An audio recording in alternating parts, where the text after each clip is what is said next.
Donald Trump has signed a religious liberty executive order that is constitutionally dubious, dangerously misleading, and ultimately harmful to the very cause that it purports to protect.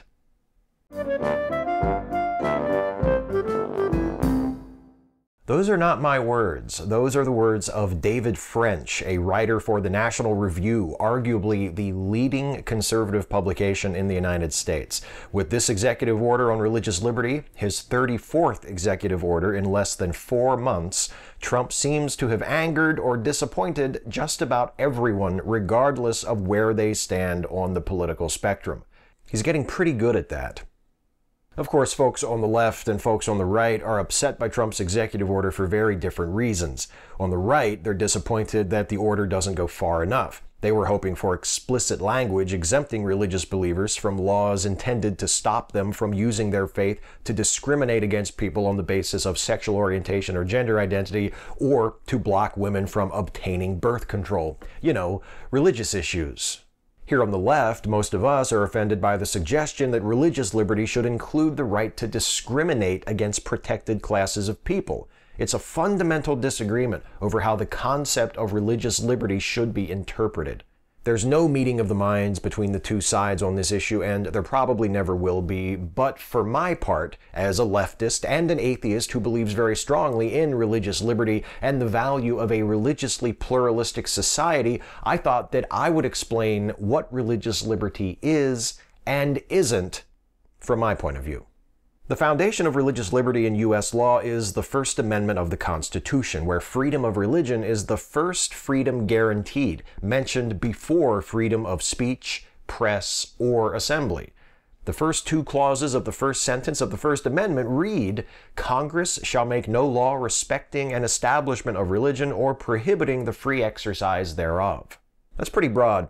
And historically, courts have given religious believers a fairly wide berth when it comes to professing and practicing their religious beliefs. Even groups with beliefs that are widely considered to be repugnant, such as the angrily intolerant form of Christianity practiced by the Westboro Baptists, are allowed to say and do more or less as they please, so long as they don't infringe on the rights of others. And see, it's that last bit, infringing on the rights of others, where we run into a bit of a problem. Traditionally, religious freedom in the United States has meant that no one can be compelled by law to do something that is prohibited by their religious beliefs. For instance, 2 years ago, the Supreme Court decided in favor of a Muslim woman who had sued Abercrombie & Fitch for employment discrimination after they refused to hire her unless she removed her headscarf at work. The court ruled 8-1 that exempting her from the company's dress code was a reasonable accommodation of her religious beliefs. Reasonable accommodations for religious beliefs are an American tradition.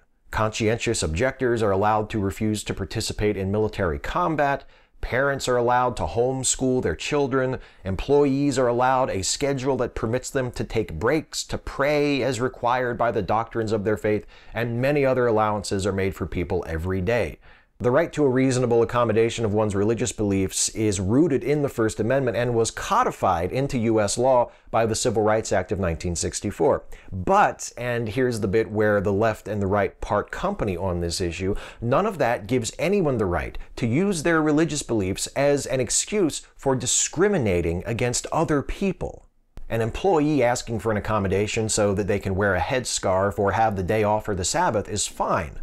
A county clerk refusing to allow their office to issue marriage licenses to same-sex couples, not so much. A Christian pharmacy employee who asks that they not be personally required to fill birth control prescriptions, okay, as long as there's another employee at that pharmacy that can fill those prescriptions and customers can get their birth control, no harm done, reasonable accommodation.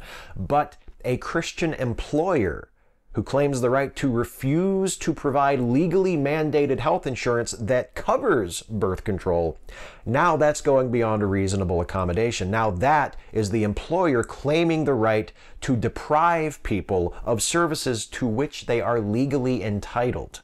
Folks on the right have been working on expanding the concept of religious liberty to cover this kind of discrimination for years, but their efforts have kicked into high gear since the Supreme Court legalized same-sex marriage nationwide in 2015. I think this interpretation of religious freedom is warped and dangerous. The value of religious liberty is that it enables people of all different faiths and people of no faith to live together equally under the law. It shouldn't empower people to use their religious beliefs to lift themselves above the law.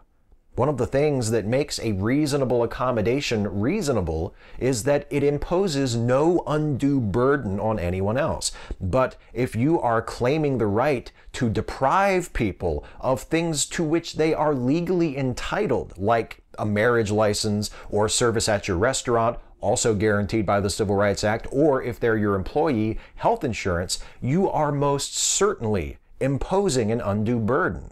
Look at it this way. Religious freedom is meant to protect you from discrimination on the basis of your religious beliefs, but it shouldn't empower you to use those beliefs to discriminate against others. The notion that religious liberty is under assault in the United States is a fiction being perpetuated by conservative Christians who want to be able to deprive LGBTQ people and religious minorities of their hard-won and legally guaranteed rights. Religious liberty means that you have the freedom to live by the rules of your faith. It doesn't mean you get to force others to live by your rules as well. There's another facet of this issue touched on by Trump's executive order, and it's the desire by some religious leaders to be able to participate in political campaigns while maintaining their tax-exempt status. Since the passage of the Johnson Amendment in 1954, no tax-exempt organization, religious or otherwise, can participate in political campaigns in support of or in opposition to a particular candidate. The executive order directs the Secretary of the Treasury to refrain from taking, quote, adverse action against religious organizations that express opinions about political issues, a superfluous directive since religious organizations are free under the law to express political opinions without risking their tax exemptions, so long as they do so within the limitations imposed by the Johnson Amendment. Like the demand to be able to use their religious beliefs as a basis for discriminating against others, this is an instance of certain religious folks wanting to be allowed to operate above the law.